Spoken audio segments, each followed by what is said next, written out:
Olá pessoal, boa noite. Hoje nós estamos aqui para mais uma Jane Austen Lives e esta noite nós teremos o prazer de receber o professor Amilcar Santos, que vai falar sobre as personagens femininas e masculinas nas obras de José de Alencar e de Jane Austen, de um modo geral, com ênfase nós vamos fazer um diálogo assim entre os dois personagens.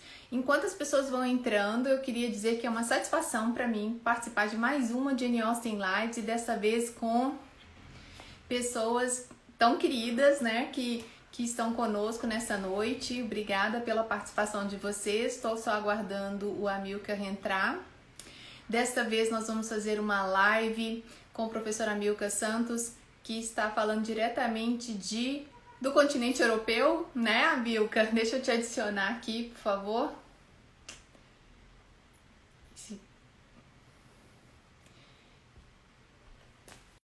Pessoal, mais uma vez aqui para poder conectar aqui com a Amilcar, vamos ver, tá todo mundo me ouvindo, tá todo mundo me escutando e vendo direito? Vou ter que subir meu pedestal aqui que tá muito baixo, Amilcar. Olá, Amilcar, tudo bem? Olá, boa noite, tudo bem? Boa noite. Finalmente uma live juntos, né? Pois é, finalmente. Olha só, temos até Muito primos bom estar aqui. entrando na live, primos tortos. Pois é, são os primos que estão do lado de cá do continente. Olá, Tiago. O Tiago e a Bianca, que moram aqui em Amsterdã. A Silvânia e a Manuela, que mora em Portugal. Sim. E dessa vez a live internacional comigo aqui, Que né? legal. Muito bom poder participar. Então, amiga, seja mais que bem-vindo para essa live. Você vai fazer esse diálogo aí, essa ponte entre o José de Alencar e a Jane Austen. Eu tenho um roteirinho, mas antes de começar qualquer coisa, eu queria que você se apresentasse. Acho que é muito bom quando a pessoa fala de si própria para poder a gente não esquecer ou valorizar certas coisas que você, com certeza, gostaria de falar. Bom, eu acho que, antes de mais nada, eu prefiro me apresentar como professor. Sim. Eu sou professor de língua portuguesa, literatura e redação. Trabalho com alunos do ensino médio, muitas vezes até ensino médio com formação técnica. E estou aqui em Portugal fazendo doutorado na área de avaliação externa de escolas no Instituto de Educação da Universidade do Minho. Então, o Instituto oferece, nas ciências da educação, uma especialidade em desenvolvimento curricular. E eu trabalho especificamente com avaliação de escolas. É uma formação complementar importante para mim, porque não é ligada diretamente à linguística ou à literatura, mas é algo que eu sempre quis, que foi compreender a educação num sentido mais amplo. E tenho a oportunidade ímpar de integrar hoje um projeto financiado pela FCT, a Fundação de Ciência e Tecnologia de Portugal. Esse projeto tem uma equipe de professores, doutorandos, mestrandos, e ele compõe um pool de universidades. Somos 4 universidades envolvidas, a Universidade do Minho, a Universidade de Coimbra, a Universidade de Évora e a Universidade Aberta. E, claro, que há diálogos com outras universidades, outros pesquisadores de Aveiro, de Lisboa. Então, são essas 4 as principais, mas há um diálogo com outros investigadores, isso é muito importante, né? Só para esclarecer, quando eu falar em investigadores, são pesquisadores, né? É que em Portugal o termo é outro. E eu também... Já tá com a gente vai incorporando, né? Muito bem. E eu também faço parte da equipe de avaliação de cursos superiores aqui. A Agência de Avaliação de Educação Superior, a A3ES, eu também integro uma equipe de avaliação, então tenho assim, uma satisfação grande de ver no processo de avaliação uma complementação para a minha formação, que eu acredito muito e que sei que é importante. Além de ter a oportunidade de ter essa formação aqui, com esse olhar das universidades europeias, Uhum. né? Não apenas aquelas que têm a OCDE como uma grande fonte de informação e de orientação, mas também por ter uma integração grande entre as instituições, uma vez que o Tratado de Bolonha cria um parâmetro de equivalência para estimular o intercâmbio. Então, Uhum. nós vemos alunos de outros países sempre intercambiando de uma instituição para outra e tendo a oportunidade de trocar experiências culturais, experiências pessoais. Então, tudo isso é muito rico, né? Uhum. Eu tô rindo aqui por causa dos comentários, possivelmente de alunos, ex-alunos seus aí, comentando o quanto você é maravilhoso. E só demonstra que você é muito querido, né, Amilcar? E eu tô de queixo caído com a evolução do seu currículo. Obviamente, eu não consigo acompanhar tudo que acontece aí, né, na Europa, principalmente em relação aos seus estudos e o que vocês estão fazendo aí, né? Você principalmente no doutorado. Mas eu queria só puxar o gancho aqui para Jane Austen e queria te perguntar, eu já sei, mas eu queria que você contasse como é que se deu esse interesse por Jane Austen aí para fazer esse paralelismo entre os dois, o Alencar e a Austen. Na verdade, eu fui, digamos que, apresentado a Jane Austen por você, né? Aham. Eu conhecia muito pouco dela, eu acho que quase nada. É algo que eu acho que a nossa formação tem de lacuna, que é o direcionamento. Então, quando um professor vai se formar para trabalhar com língua inglesa, é óbvio que ele vai acabar trabalhando com os autores de língua inglesa. Sim. No caso, especificamente, é mais comum trabalharem com os ingleses, com os norte-americanos e, eventualmente, com australianos ou com algum outro país que tenha sido colônia, enfim, que tenha a língua inglesa como língua materna. Certo. No caso da língua portuguesa, nós trabalhamos muito com os autores brasileiros e os de língua portuguesa. Então, portugueses, angolanos, moçambicanos e assim por diante. Uhum. Né? É claro que nem todos conseguem ampliar isso dessa maneira, mas o ideal é que isso aconteça. E no caso da Jane Austen, uma vez que nós estudávamos juntos, né? Nós somos contemporâneos aí do mestrado, Sim. então nós tivemos a oportunidade de ter muitas trocas que foram muito ricas. E ao ouvi-la, eu tive uma sensação de que havia um certo paralelismo. E aí eu estudei com um pouco mais de atenção e cuidado. É claro, eu quero deixar aqui bem evidente, eu não sou um especialista em Alencar e muito menos em Jane Austen. Mas ter esse olhar de percepção, de integração e de paralelismo, eu acho que faz parte desse universo de quem tem um certo perfil de investigador, de pesquisador, né? De repente você consegue puxar um gancho, identificar ali uma correlação, Uhum. e foi dessa maneira que eu acabei sendo apresentado Sim. a Jane Austen, as obras dela, e acabei conseguindo perceber uma certa conexão. Exatamente. Eu vou pegar o roteiro ali para você fazer uma introdução, uma abertura. A gente deixa bem claro, Amilca, que não precisa ser especialista para falar de literatura, porque a gente tem que ser primeiro leitor. Então, você com certeza é um bom leitor, um leitor crítico, e vai fazer essa ponte para a gente, porque eu acho interessante também buscar esses elementos que a gente consegue perceber tanto na literatura inglesa quanto na brasileira e casar esses dois autores. Então, você me propôs alguns itens aqui, né, para um roteiro. Você falou de Orgulho e Preconceito, que é o pós-romantismo inglês, com o romantismo, ou pré-realismo brasileiro aqui do José de Alencar. Então, desenvolva! Pois é. Na verdade, quando nós fazemos uma leitura das obras, o que nós percebemos é que a Jane Austen ela veio no momento anterior ao Alencar, à produção do Uhum. José de Alencar, mas ela chega com uma proposta bastante desafiadora para a época, que é mostrar uma personagem que assume um papel protagonista, que não vai ser apenas uma garota que represente aquela sociedade, mas que vai ser alguém que vai olhar para aquela sociedade com um olhar crítico e terá atitudes, terá ali uma série de comportamentos que vão contra aquilo que era o status quo da época. Sim. E, nesse sentido, nós temos ali, na obra do José de Alencar, em Senhora, uma protagonista que também tem esse comportamento. Uhum. E aí, quando nós olhamos para o século XIX, que é um século marcado por um período, no Brasil especificamente, que é ali o romantismo que chega ao seu auge e que tem no José de Alencar um dos principais nomes.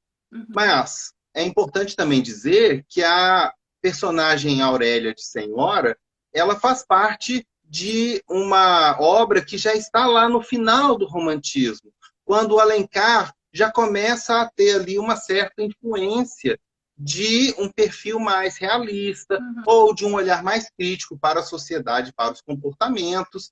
Então, nesse sentido, eu acho que essas duas obras elas têm um diálogo grande por mostrar essa ruptura com aquele olhar tão idealizado que era muito típico para a época, né? Sim. Inclusive, a Jane Austen, muita gente encaixa a Jane Austen como uma escritora romântica pelo fato dela escrever romances, mas ela pertence à fase realista mesmo inglesa, que é essa mudança de paradigmas aí para mostrar um pouco mais da realidade, não da fantasia, né, do que estava na cabeça das pessoas. E ela inaugura também uma questão que é dar voz às personagens femininas aí nas suas obras, né, Amilcar? A gente não pode se esquecer. Sim. E com certeza são mudanças bem marcantes, tanto aqui no Brasil, com o Alencar, e a Jane Austen na Inglaterra.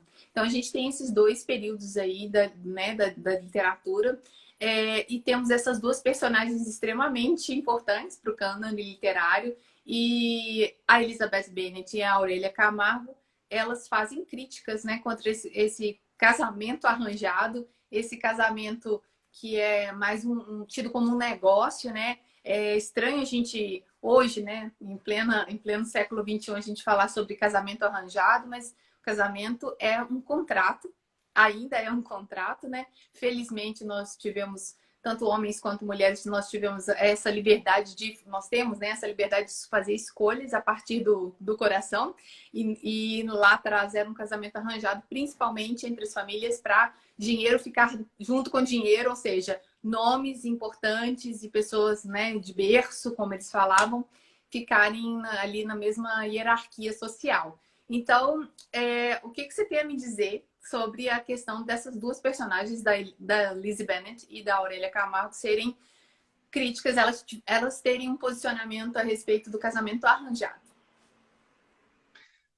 Eu gostaria de primeiro convidar a audiência, principalmente as leitoras de Austen e aquelas que têm a oportunidade de ver os filmes, a desmistificar o grande mocinho. Por favor. Eu faço esse convite porque é muito lindo olhar para o Colin Firth e falar assim, ai, que maravilha, que lindo.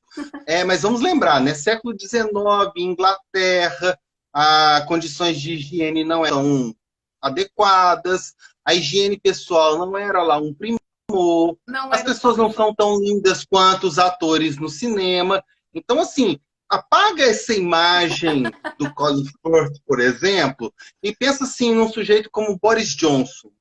Uau. Eu acho que é uma maneira de você olhar e falar assim, mas era esse o herói? Sim, era mais ou menos isso. Porque é o típico inglês. Eu acho que é importante a gente pensar nisso. Não dá para fazer uma análise da obra literária com o imaginário daquele que é o ator. Sim. Maquiado, preparado, né? Com a luz no lugar certo, entendeu? Então, eu acho que a primeira coisa é essa. Tira essa imagem idealizada que foi colocada nos filmes para analisar. E aí vamos entrar na obra. Porque quando a gente tira essa imagem da análise e vamos entrar concretamente na obra, aí sim a gente vai ter uma análise da obra. Pode falar, Adriana. Tem uma quebra de paradigma aí, se a gente não precisa nem aprofundar tanto. Mas de onde veio a riqueza do senhor Darcy? É lógico que veio por por questão de transmissão de pai para filho, lá de geração em geração, mas para manter essa riqueza toda aí de 10 mil libras anuais, o Darcy muito possivelmente tinha escravos, tinha plantação de tabaco, que seja na América Central. Então, o perfil do bom moço assim já cai bem pela metade se você pensar que ele dependia de trabalho escravo para a manutenção dessa riqueza. É só fica a dica aí para a gente refletir.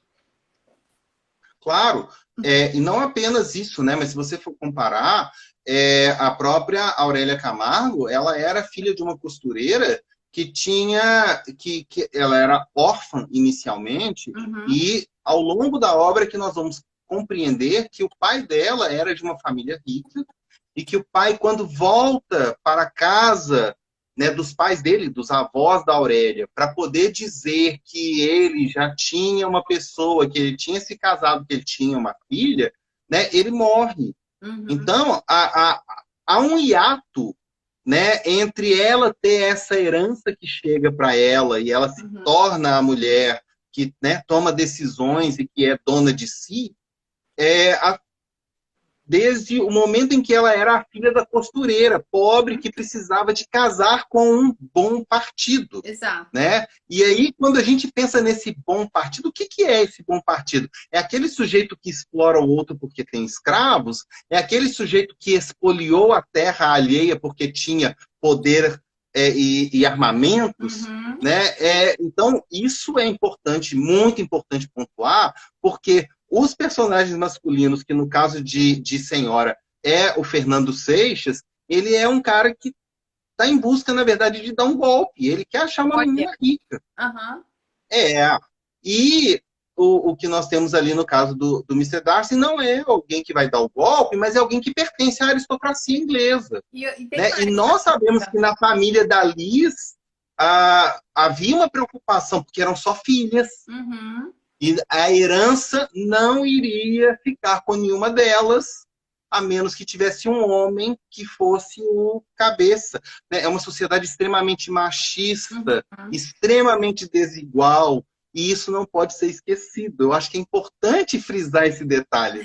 Inclusive, o Darcy, mesmo com a riqueza toda dele, o início do livro Orgulho e Preconceito começa com um jovem possuidor de grande riqueza deve estar à procura de uma esposa, porque também, para a manutenção desse status quo, ele tinha que ter uma mulher ao lado dele, porque também é como se tivesse... Deu ruim se ele ficasse solteirão, né? Porque ele tinha que ter uma prole para deixar esse título, né? Ou a herança. A Paula está dizendo aí que a Lizzie deu o golpe do baú. É quase isso, né? Mas ele também dependia um pouco dessa presença feminina, né? Dessa esposa ao lado dele, para poder manter também essa função ali na sociedade de Mr. Darcy, né? Agora, sobre a questão do livro do José de Alencar, a gente tem uma inversão, né? Uma moça que saiu de uma situação humilde e passa para, né, ascensão social, digamos assim, e aí ela já é vítima ou alvo, né, de interesseiros. Sim, e é interessante como que a situação é construída, porque, na verdade, ao longo da obra do Alencar, o que nós temos ela é uma menina que se interessa pelo pretendente dela, pelo Fernando Seixas, ele se interessa por ela, mas quando ele descobre que há uma outra garota cujo pai vai pagar um dote, ele automaticamente abre mão de qualquer relacionamento com a Aurélia para se casar, de olho no dote. Sim. Né? E essa questão do dote, eu acho que ela é muito impactante para os dias de hoje, porque, na verdade, o que você está fazendo é quase que comprar um passe, né? Parece que é uma transação de jogador de futebol, né? Eu vou comprar o passe daquela menina, eu vou comprar o passe daquele homem para casar com minha filha, e aí é tudo muito levado pela relação comercial mesmo. Né? No caso da aristocracia inglesa, né? Você me corrija se eu estiver errado, mas o que eu vejo é uma reprodução daquilo que existia dentro da monarquia, né? Por quê? Da mesma maneira que o rei só vai ser um rei completo se ele tiver a rainha e tiver um herdeiro, o príncipe herdeiro é fundamental na vida dele, Uhum. a aristocracia também exige isso, né? Sim, Então, ele, sendo um rapaz de uma família aristocrática e de posses, ele só vai ser completo se ele tiver a esposa que vai dar um filho. exatamente. Falou tudo. É bem por aí. Em contrapartida, aqui no Brasil, da Aurélia Camargo, aí já tem um pouquinho, a gente está avançado mais no tempo também, né, amiga? Tem que pensar nisso.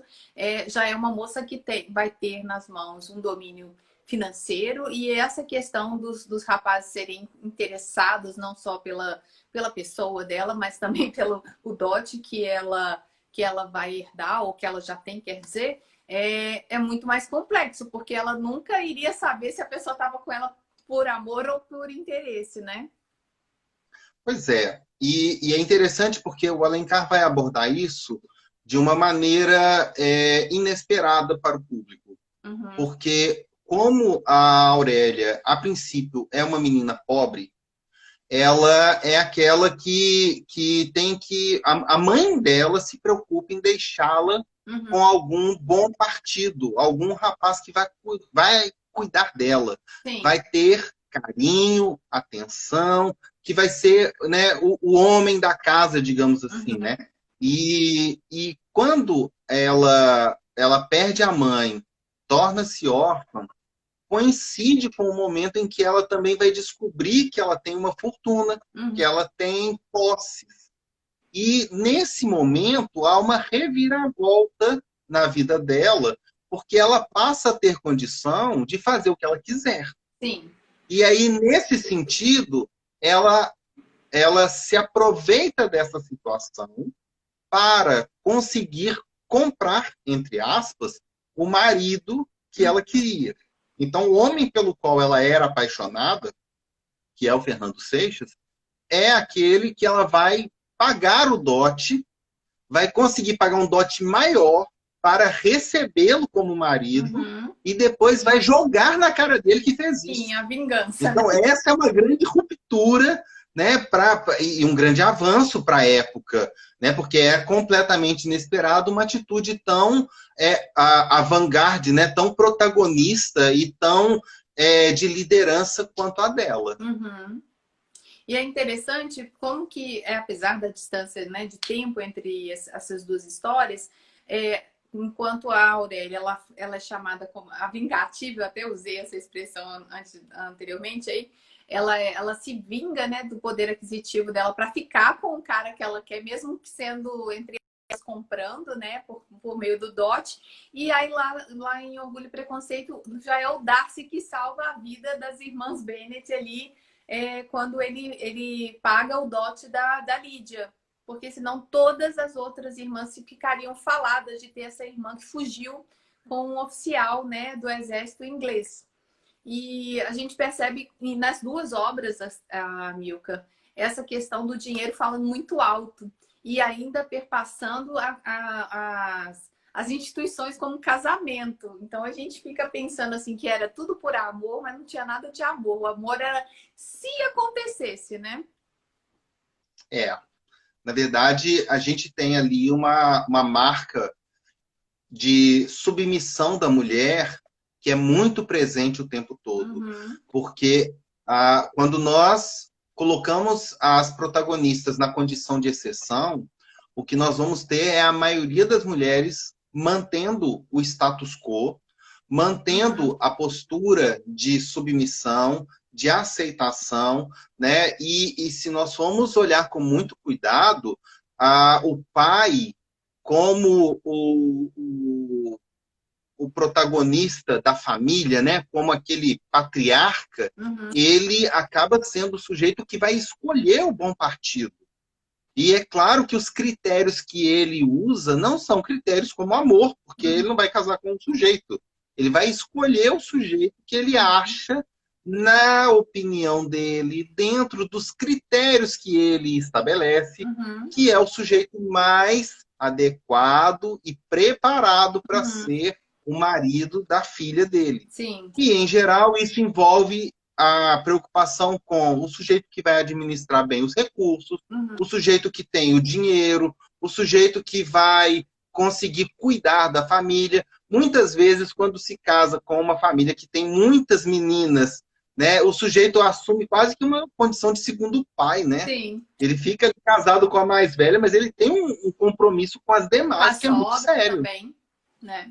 Sim, Tem uma pergunta sim, aqui, e isso Camilca, da... fica muito forte, eu acho que principalmente na obra da Jane Austen. Uhum. Porque o José de Alencar ele não vai abordar tanto isso, Sim. mas na Austen fica muito evidente, Mas né? fica subentendido. Inclusive, até nos dias de hoje, creio que ainda é aquela história de você casa com uma mulher e aí as irmãs ou a mãe acabam ficando ou convivendo mais com essa sua mulher do que os irmãos, por exemplo. Tem uma pergunta aqui que é da Paula Vieira. Qual a diferença entre o Wickham e o comprado, né? Os Seixas. Na verdade, todos os dois são comprados. O Wickham, ele só, lá na Jane Austen, no Orgulho e Preconceito, ele só mostra que ele tem um poder de escolha, né? Mas, na verdade, ele seleciona a vítima, e no caso a Lídia caiu, mas ele também é comprado pelo Darcy. O Darcy oferece um dote para que ele case com essa moça, né? Porque eles fugiram, elopement, muito complicado para aquela época e mancharia o nome da família toda, inclusive das outras irmãs. Elas nem receberiam proposta de casamento por causa dessa irmã fujona aí com o Wickham.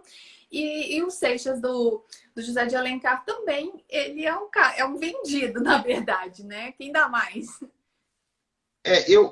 O que eu acho que é importante pontuar é que no caso do Wickham, ele parece que não tinha grande sentimento por ninguém, né? Na Ele verdade, tinha só o poder ele de que escolha, compra. mas ele não se portava como alguém que estava sentimentalmente envolvido. Sim. Não tinha uma relação ali, né, de sentimento, de amor, né? Não tinha isso. Era basicamente uma preocupação com a condição dele. Eu acho que tem um egoísmo muito grande no personagem, ao contrário do Seixas, Uhum. que era inicialmente interessado na Aurélia Camargo, Uhum. ele acaba sendo comprado por ela e, a partir desse momento, ele muda a atitude e a postura dele. Uhum. Por quê? Porque ele passa a procurar meios, ele já trabalhava, então ele passa a procurar meios de juntar os recursos para poder pagar o dote que Uhum. ele recebeu Olha e isso. que era para a irmã dele, Uhum. mas ele junta o dinheiro para poder pagar de volta e comprar a liberdade. Uhum. E ele diz, já no fim do romance, que ele faz isso porque a Aurélia, por quem ele se apaixonou, não era aquela com quem ele Ele se casou. casou. Uhum. Tanto que ela chega no final, quando ele vai lá e fala assim, eu quero pagar porque eu quero ter minha liberdade, eu quero me redimir dessa situação, esse processo de redenção, ele acaba se tornando um processo de redenção para os dois. Uhum. Para ela que fez isso com ele e que depois admite que o ama, e Uhum. para ele que, ao pagar de volta o dinheiro e querer se tornar um homem honrado, aquele que honra um Uhum. compromisso, ele também fala assim, olha, a Aurélia que eu amava era aquela que Uhum. me amava também. Sim. Não era essa que me comprou. Uhum. E quando as máscaras caem, aí sim a gente tem um momento bem típico do romantismo, Uhum. em que eles vão se amar e vão se assumir e Uhum. vão se entregar à paixão. Entendo. Mas ao longo da história o que a gente vê é esse processo de ele é um vendido e ele depois quer comprar e se redimir. Ele quer pagar de volta o dote e se redimir. Uhum. Ao contrário do Wickham, que não tem esse perfil. Isso. E, inclusive, também tem essa questão temporal e de costumes, né, Amilcar, dos dois, né, do Brasil e da Inglaterra. E lembrando também que para essa obra do José de Alencar, ele traz esse drama que o personagem vive de estar apaixonado, casar, porque também precisa do dote, e depois se reconhecer que a mulher virou uma víbora, sei lá, qualquer adjetivo, né? Mas aí ele tenta retomar essa visão de bom moço, ele tenta colocar, voltar para o lugar original dele, né? De ter que comprar a própria liberdade, isso é muito, muito pesado, né? Se você for olhar, É, e é uma coisa tão atual, não de comprar liberdade, mas ele também buscar ser uma pessoa do bem, né? De boa índole. Eu queria destacar também que no caso do Fernando Seixas, o que nós temos é uma situação em que ele, lá atrás, no início da obra, ele demonstra interesse pela Aurélia. É um Uhum, momento em que os dois se reconhecem apaixonados.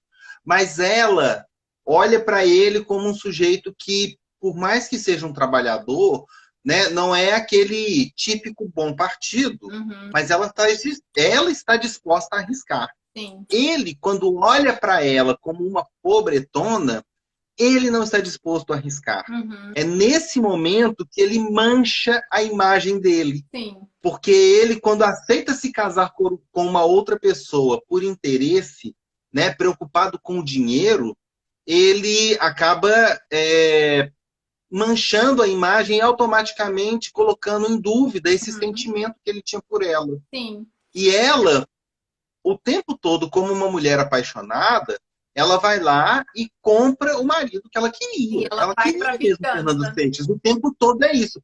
Por maior que seja a postura de vingança dela, Uhum, mas o tempo todo o que ela quer é isso, é estar com ele. uhum, Né? Mas só que ele entende isso de uma maneira muito equivocada, uhum, até porque ele foi comprado. E ela coloca o Fernando Seixas no lugar dele, de uhum, objeto comprado. sim. Você foi comprado para desfilar ao meu lado em todos os bailes, né? E mais do que isso, a gente tem que lembrar que era um costume. As meninas, depois do baile de debutantes de 15 anos, elas já tinham que ter um pretendente, um acompanhante. Elas não podiam ir para as festinhas mais sem um potencial futuro Uhum, marido. sim. E isso é muito comum para a época. Né? Uhum, As mocinhas que eram de famílias mais abastadas, elas tinham que ter esse tipo de comportamento padrão. uhum. Né? E com isso a Aurélia fala assim, então tá, então agora eu vou levar quase que o meu pet Aham, também comigo sei para isso. todas as festinhas, porque é o que o Fernando Seixas acaba se transformando no meio da obra, Uhum, né, a partir do momento que ela o compra. E ele faz tudo isso também, né, é bom deixar claro, preocupado com a mãe e com a irmã, porque sim. ele era arrimo de família. Uhum, Ele precisava do dinheiro para poder cuidar delas. E da mesma maneira que ele queria achar alguém interessante para se casar, ele também não queria que a irmã dele se casasse com qualquer um. sim. Então ele tinha que ter alguma condição para oferecer ali para a irmã dele ter um bom partido. Uhum, Viram um ciclo vicioso nesse caso, né? Porque uhum. não tem nada de virtuoso. É. Você está falando vários aspectos aí das duas sociedades, tanto inglesa quanto brasileira, e já, a gente entra já no seu terceiro tópico, que é a descrição dessas práticas sociais e desses costumes que são tão típicos de cada país, né, e de cada época vivida nesses romances. E você falou de situações bem corriqueiras aí que acontecem nos romances da Jane Austen, que são os bailes. Né? Para participar de bailes, você tem que ser apresentado à sociedade e depois ter. Você tinha, na época né, da regência lá na Inglaterra, você tinha uma carteirinha, um cartãozinho de danças, então você tinha que preencher, era esperado que você preenchesse aquele cartãozinho com os nomes de quem ia dançar primeiro, segundo, terceiro, né, várias vezes. Então, não sei se era uma prática comum aqui no Brasil, mas com certeza você não podia ficar ali sentado esperando um convite. Você já ia para o baile já com uma expectativa de X elementos te convidarem para dançar, né?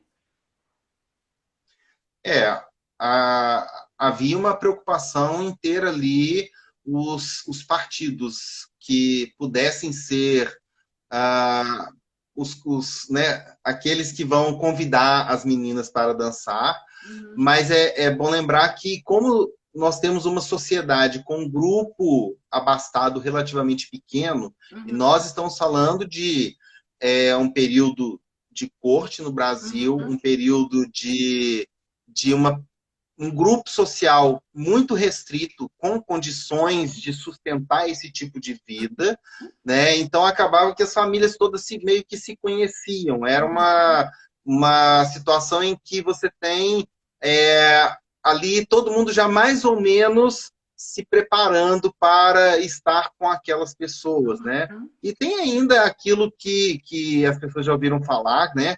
quando saíam para caminhar, né, fazer o footing e os passeios, e ficavam trocando olhares. Então, Uhum. esse tipo de flerte era algo que já ia direcionando para os potenciais parceiros ali da dança, dos bailes, né? Sim. E eu acho que mais importante do que isso é lembrar que, como se trata de uma relação comercial, de um contrato, quem determinava muito do comportamento eram os patriarcas. Uhum.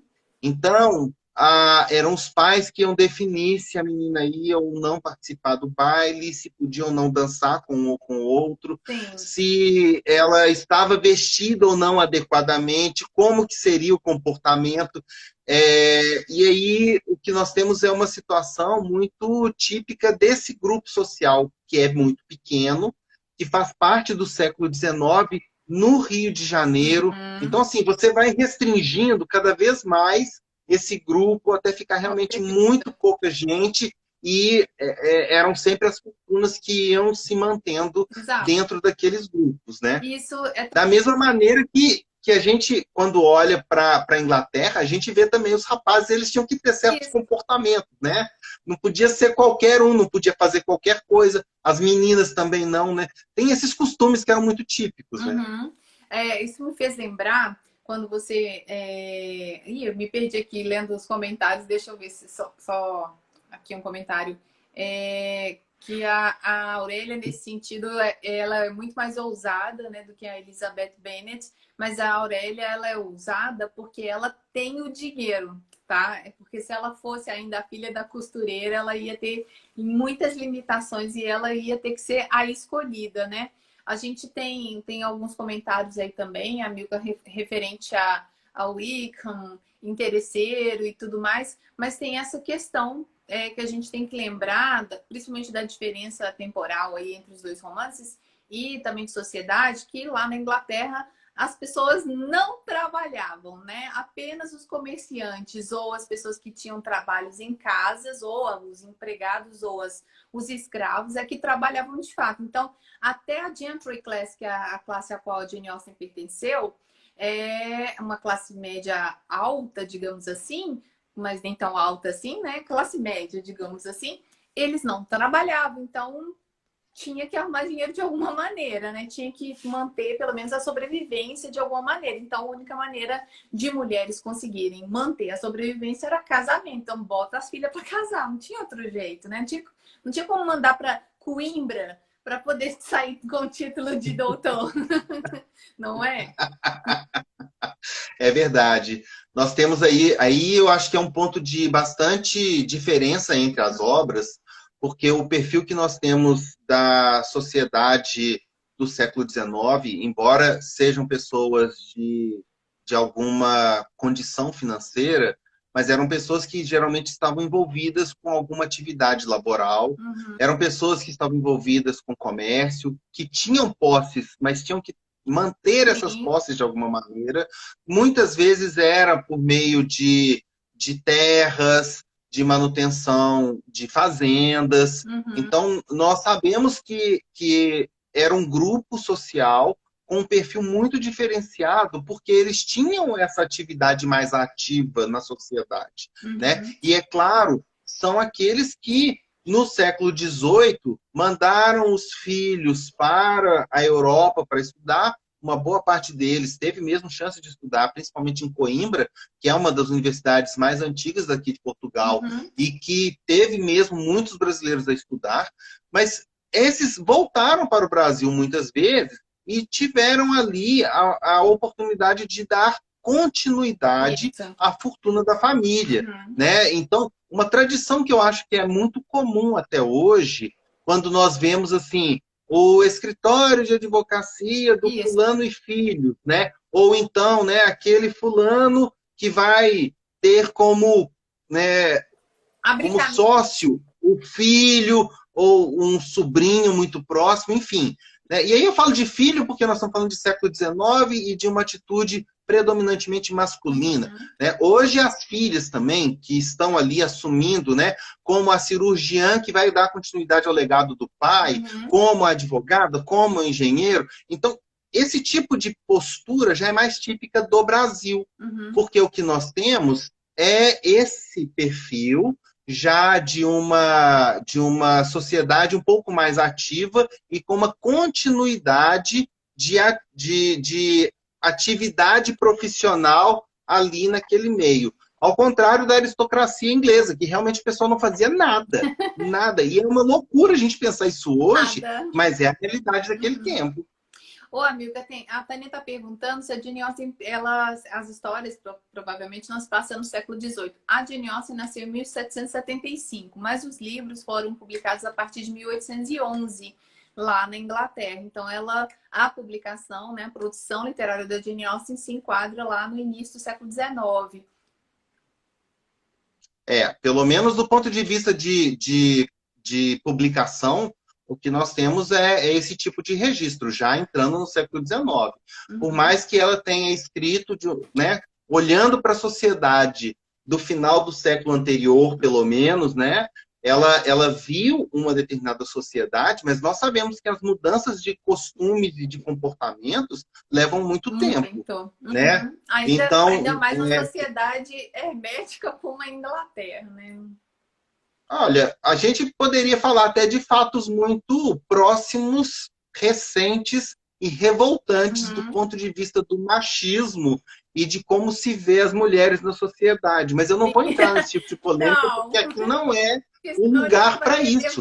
Mas pois é, mas eu acho que é importante todo mundo que entendeu o que eu estou dizendo parar para pensar nas posturas e nas falas de muita gente hoje, em 2020, quase 2021, a reproduzir um comportamento típico, talvez, do início do século XX, ou até anterior.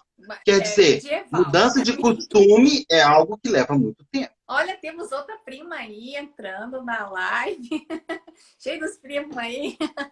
Bom, Milka, você tem um tópico aqui para falar que a gente já tocou nesse assunto, mas seguindo a sequência, sobre casamentos negociados, arranjados e os dotes. E também a questão que é muito pontual também para os dias de hoje sobre a submissão feminina, principalmente nos discursos, né?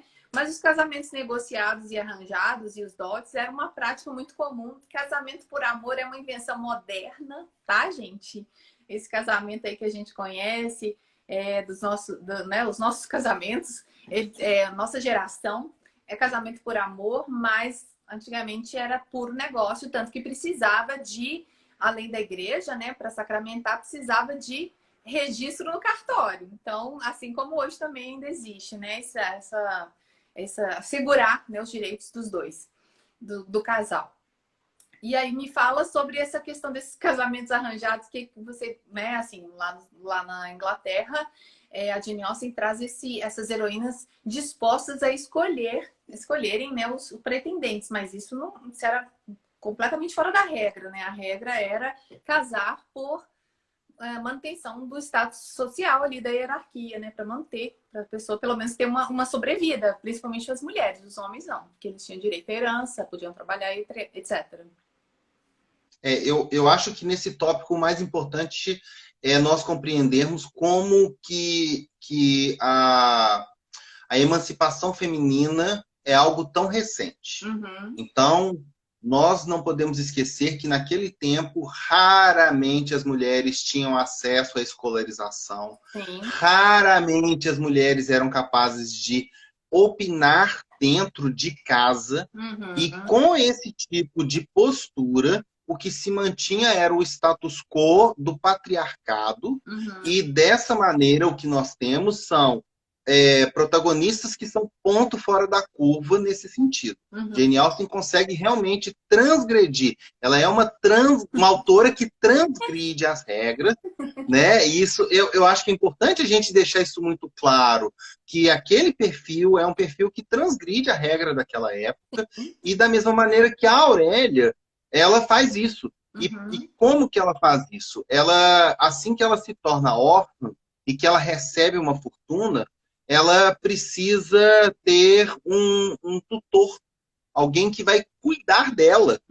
E a primeira coisa que ela faz para esse tutor é que, bom, primeiro, o primeiro contato que ela tem é desse tutor interessado em casar com ela. Uhum. E ela avisa para ele: não, você não será um partido. Você não tem a menor chance. E eu só vou te aceitar porque para mim é conveniente, para você executar o meu plano. Uhum. E, por fim, você pode ser meu tutor, mas o dinheiro é meu, quem manda sou eu.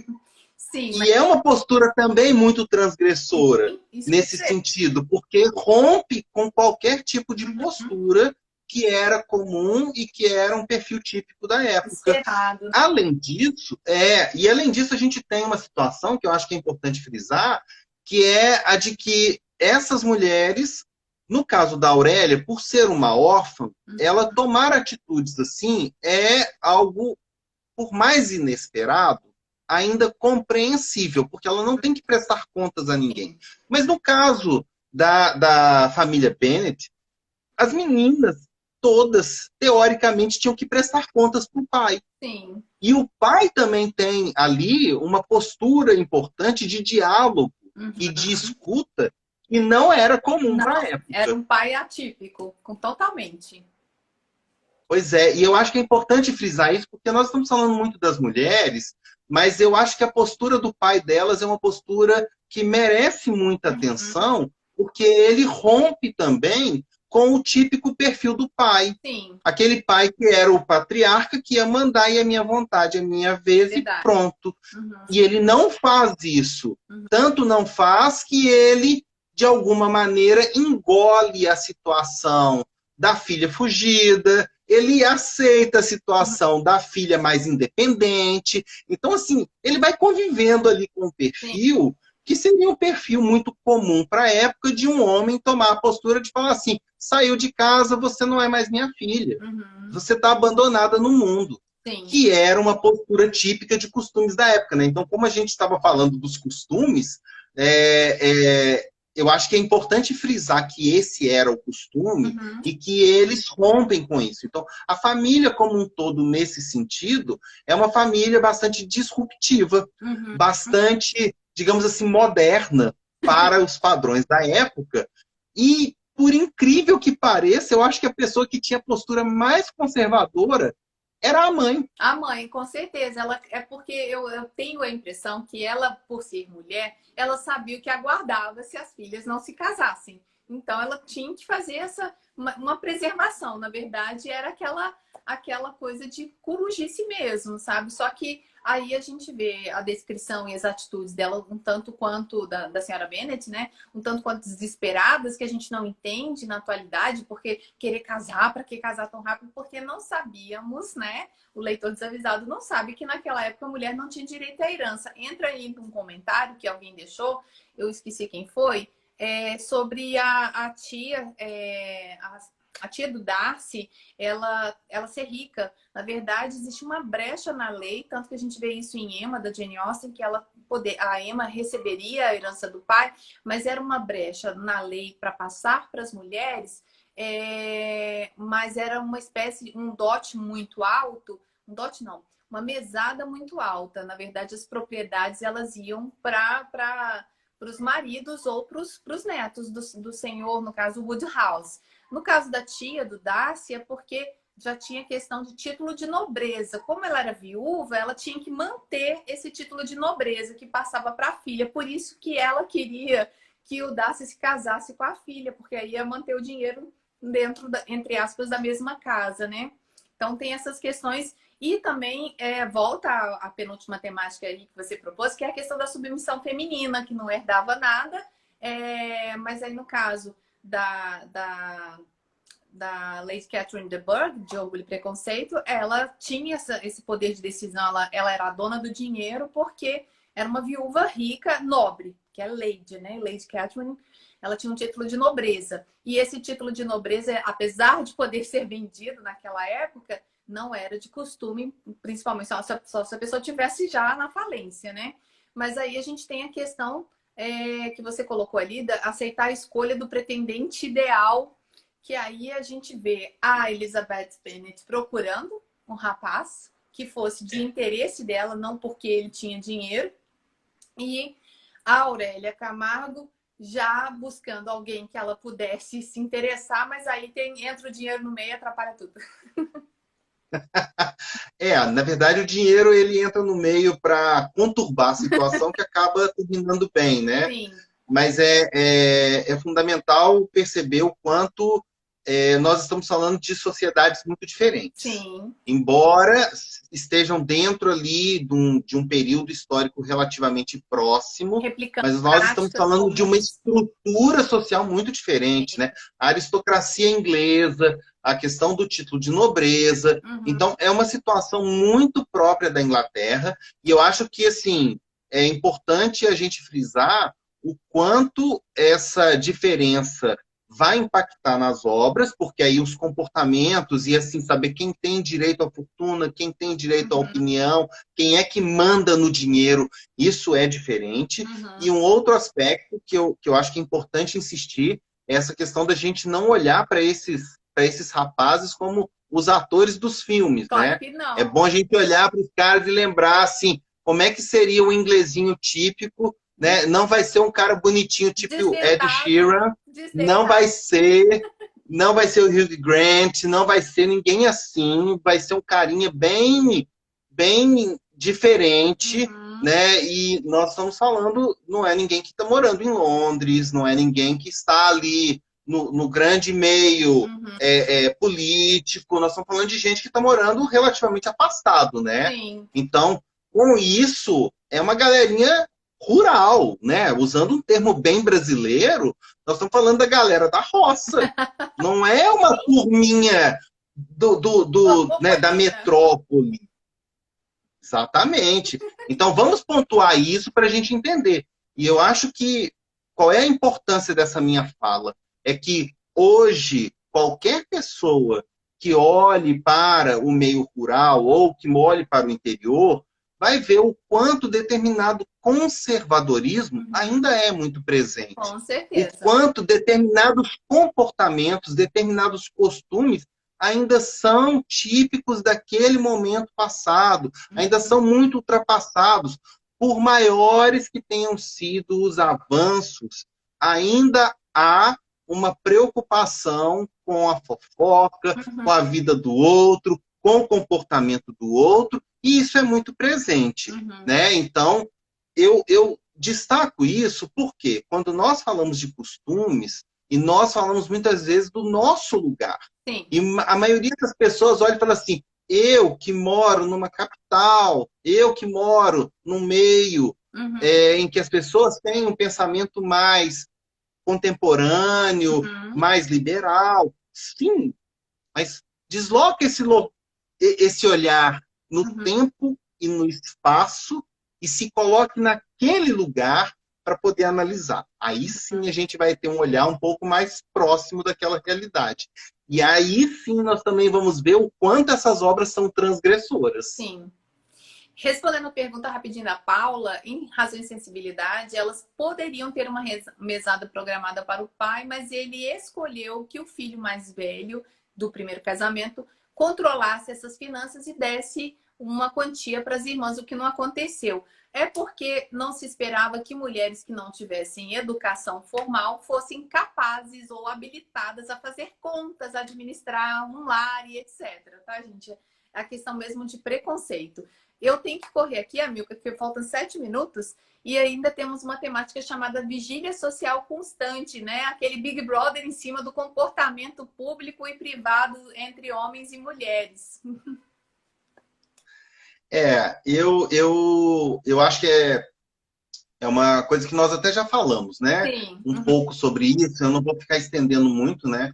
Mas é só para destacar que no meio social público, ou seja, quando se está convivendo com os amigos, quando se está convivendo com outras pessoas da sociedade, Uhum. né, as meninas tinham que ter um comportamento muito típico de Sim. recato, de postura mais introvertida, Uhum. não podiam ser tão explícitas nos seus sentimentos. E Uhum. esse tipo de postura muito comum tanto, né, na Inglaterra quanto no Brasil, é uma postura que mostrava como elas tinham que se comportar, né? E nós sabemos que existiam as senhoras que educavam, né? Olha, você tem que se comportar assim, tem que se vestir assado, tem que andar dessa maneira, tem que usar esse tipo de adereço. Então, esse tipo de postura, né, no universo público, ele era cobrado. E nós estamos Uhum. falando de famílias ricas. Então, as famílias ricas, elas se impunham nesse Aham. sentido, porque tinha que manter uma certa etiqueta. Uhum. Isso valia para as meninas, mas isso também valia para os rapazes. Os E- rapazes não podiam se permitir serem vistos como um qualquer, como uhum. alguém que estivesse na esbórnia, como alguém que tivesse um comportamento que não fosse condizente com aquele status que a família Uhum. conquistou. Sim. Então, é importante lembrar que a liberdade ela era uma liberdade que ficava cada vez menor à medida que a família tinha mais dinheiro. Uhum. Porque você nunca podia ser você mesmo, você estava amarrado a uma etiqueta social que era muito impositiva, né? Uhum, verdade. Tem uma questão interessante, talvez você possa responder pra gente. Que em Orgulho e Preconceito a gente tem a a Lady Catherine de Bourgh como vigilante da moral ali, né, daquela sociedade lá do Orgulho e Preconceito. E a senhora, a gente tem alguém que seria ali o controlador da moral e dos bons costumes? Olha, eu não me recordo de uma personagem que seria essa controladora da moral, mas eu acho que talvez o leitor seria essa pessoa. Uhum. Porque à medida que o leitor está do lado de fora, Sim, acompanhando aquela narrativa, é ele que vai acabar ditando o que seria o comportamento exato. esperado.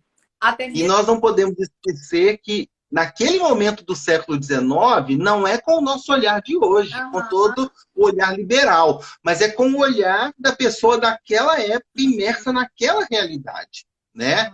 E aí a Jane está falando que a mãe da Aurélia talvez fosse.